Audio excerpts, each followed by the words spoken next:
Hello and welcome to Valiant Growth, the podcast that empowers you to earn self-esteem, build amazing relationships, and achieve freedom through radical personal development. I'm your host, Philip Frey, and today we're continuing the interview with Nicolas Berube.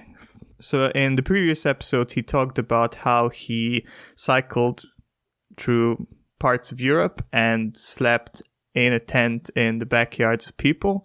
And towards the end of that conversation, I took the opportunity to ask someone who has a different life situation about his approaches to frugality, given that I knew that he is also working towards a form of financial independence. In particular, Nicola has a very interesting mixed strategy that enables him not to own a car while still meeting his need for transport. And we also talked about housing, which is, well, it's just some pure frugality conditioning for you. Here comes the interview. I always was pretty good with money, although the knowledge I have acquired over, I would say, the last 5 years, reading, Mr. Money Mustache and Jacob Lundfisker and following the Mad Scientist and Valiant Growth too, has really made a big change in my savings rate. Before I was just, if I could, put money on my savings on a monthly basis, I felt that I was winning this game and I was better than, it was better than what most people were doing. But I hadn't It's probably true. Yes, that's true. That's true.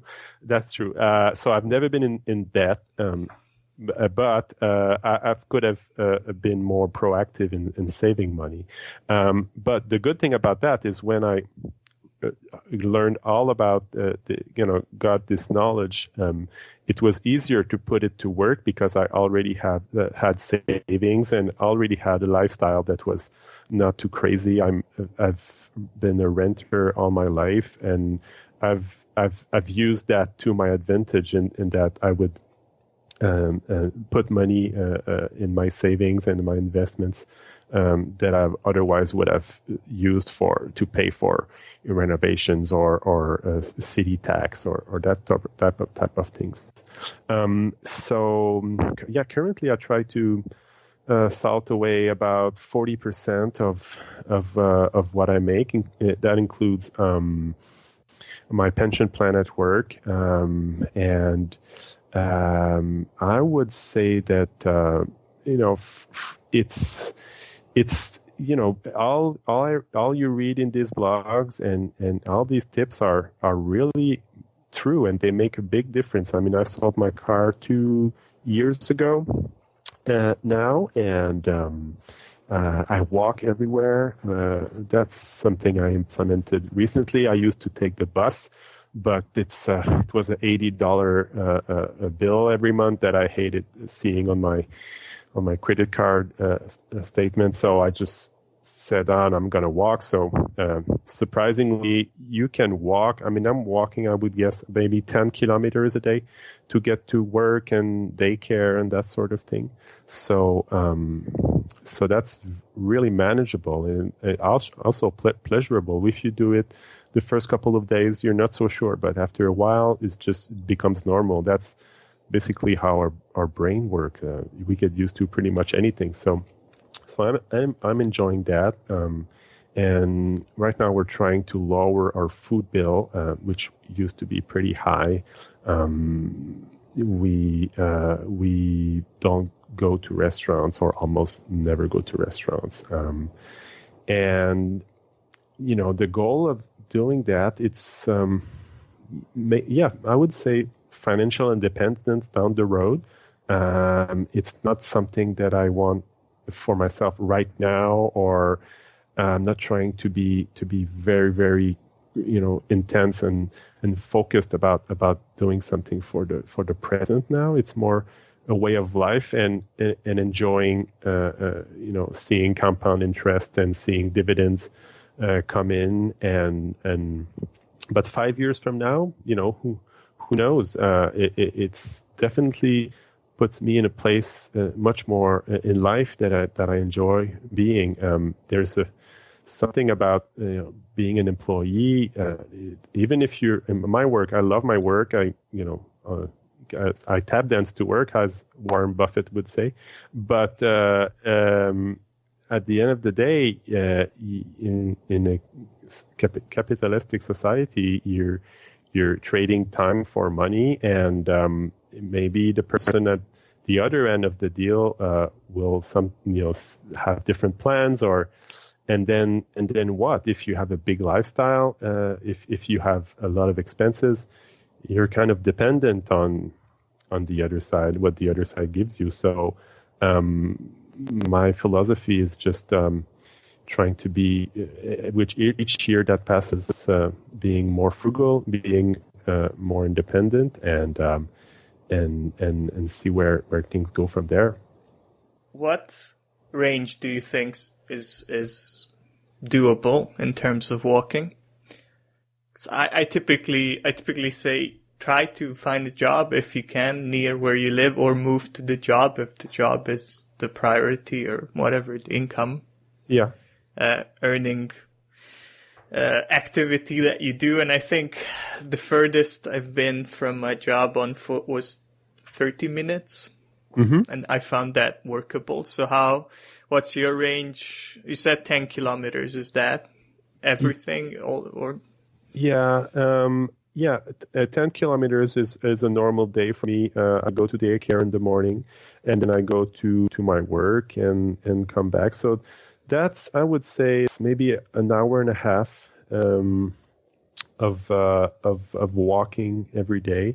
And to me, that's manageable. To other people, that's probably crazy, because here in Canada, as you might know, the winters are pretty intense. It's imagine Siberia, and that's pretty much it. So for today, for example, it's minus 20 Celsius here in Montreal, minus 15 or minus 20, something like that. So but surprisingly, it doesn't take much to be comfortable. I mean, just a good winter jacket. It's not too warm. That's key, because otherwise you'll sweat and you won't be comfortable. But I've found that I can do it in any temperature.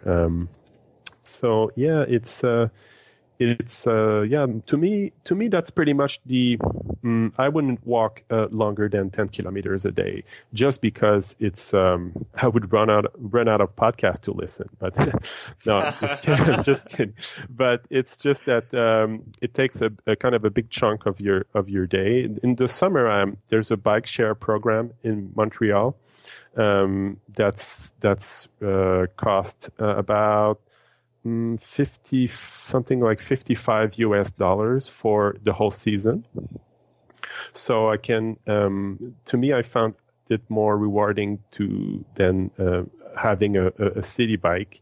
I don't have a bike. I have a bike that I don't want to lock here and there. So I try to use that service, and it works well. For the price of a tune-up on your bike, you get to use, biking transportation from May to, I think it's November. So that speeds up my commute quite a lot and doesn't have a big financial footprint. So I would say at the end of the year, it's under $100 for all my work commute costs, and that's something I really like seeing in my budget, because the transportation costs for commuting is really, it's thousands and thousands of dollars for the average family. So that's one area where I can see good results. But yeah, to answer your question, I think for me, more than 10 kilometers a day walking would be kind of a stretch. But I chose to live in an apartment that's relatively close to my work. It's only 3.5 kilometers. And I see a lot of my colleagues, they live like dozens maybe 100 kilometers in some case from work, and we show up at the same place every day, and I don't know how they do it. They're stuck in traffic, and and they probably don't know how I managed to live in a relatively small apartment in the city. So yeah, we can talk about that maybe. I just want to say that it's 6 miles. I just remembered that. More than half of the listenership is from the US, so that's 6.2 miles. Yeah. So what about housing? How did you change that, or how does that work for you? Housing, I've always managed to not go crazy on the housing, and I think that's key. Here in Canada, it's kind of controversial, but according to a lot of sources, we're in the midst of a housing bubble. If you look at the numbers that the U.S. had in 2005, 2006, in terms of housing prices relative to income, it's pretty high. When you look at, I think The Economist magazine does a yearly survey, and Canada is always in the top 2 or 3 spots in terms of the price for housing. So I see a lot of people around me, getting into big mortgages, and it's been going on for so long that basically people think that, I just get a house and a mortgage, and that means I'm financially responsible and getting richer every year. And to me, I've never bought into that. I've always thought that was suspicious, and I'm not sure. Maybe they're right, and prices will just stay high here. But so I spend, I would say, about a third, or a bit less than a third of my income on rent and electricity bills and stuff like that. To me, that's a bit high.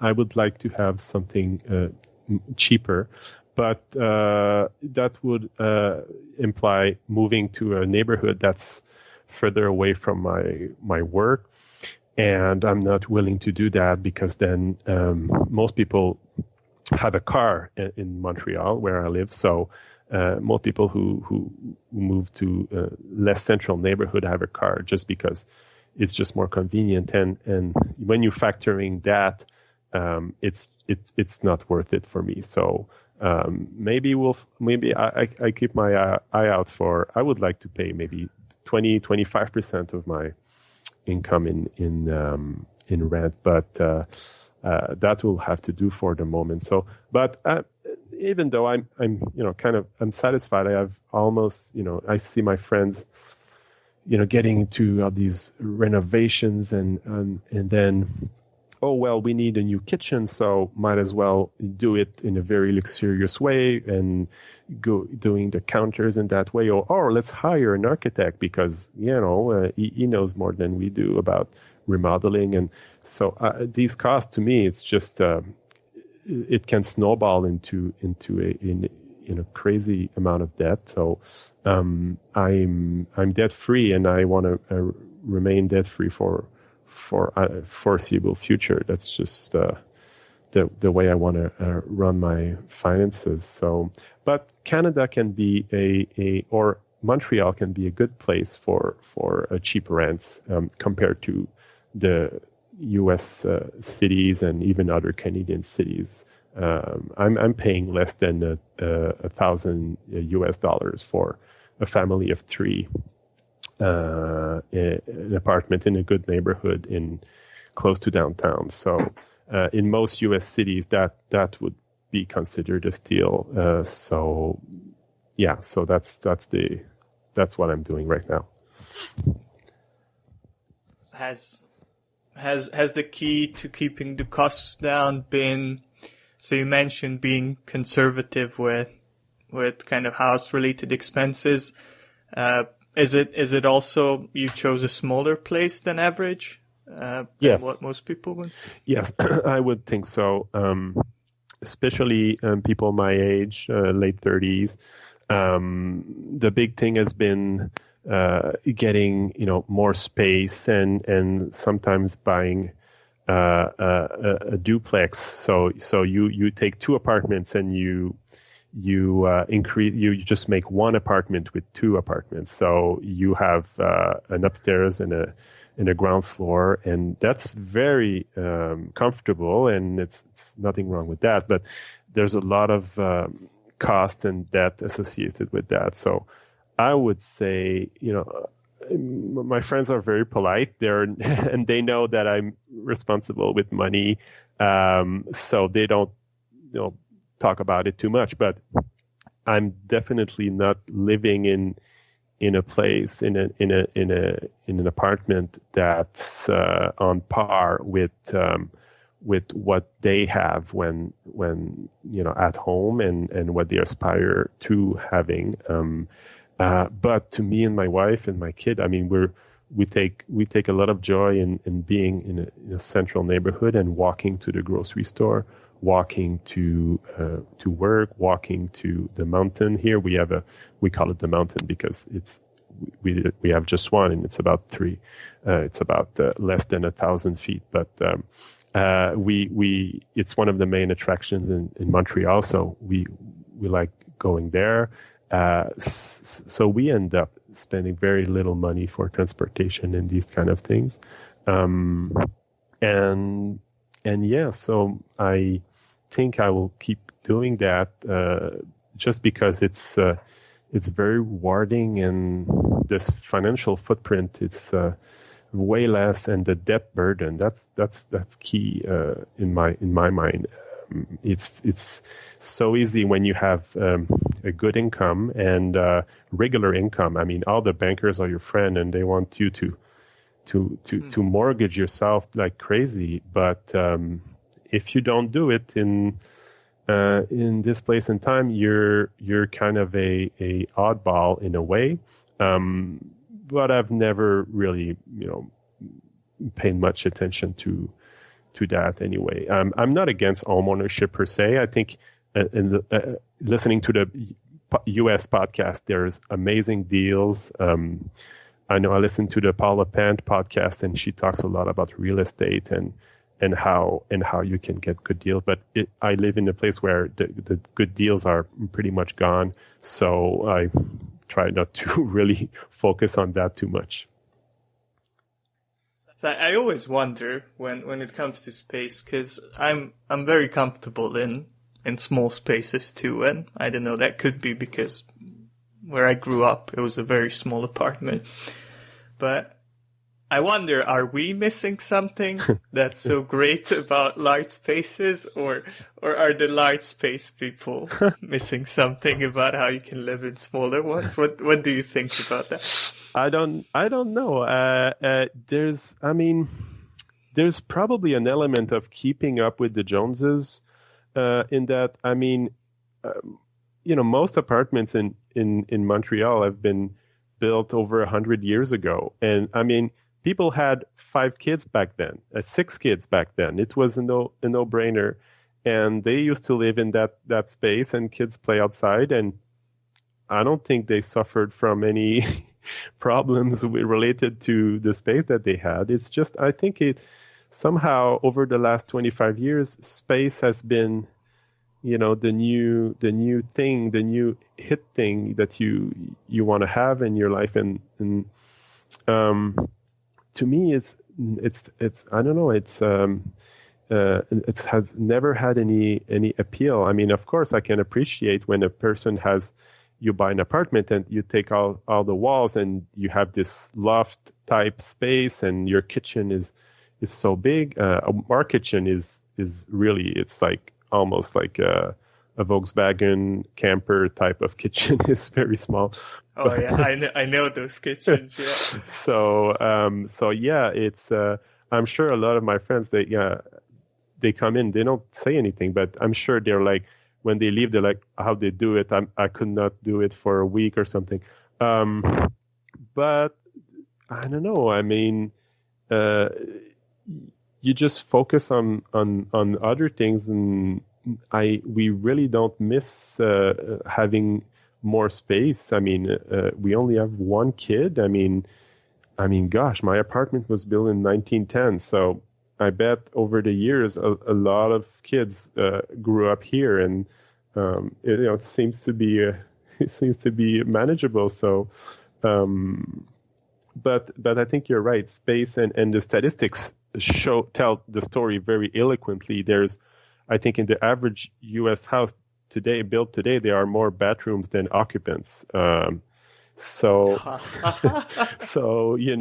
starting from there, it's pretty much clear that space has been on a lot of people's mind. And same thing with cars. I mean, all the people I know in here around me have one car or two cars even, and we're basically the only couple without a car and with a young child. And that a lot of people were surprised, but again, we live in a city that was built over the last 100 of years, and the city was built on public transportation, and guess what? It's still here today. And if you stand on a corner, you'll see a bus coming your way pretty quickly, and it'll get you to the subway station, and voila, you're on your way. So I think that's what I like about your podcast and Jacob Blonsfisker and Mr. Money Mustache. It makes us look at things that are so normal that you barely think about them.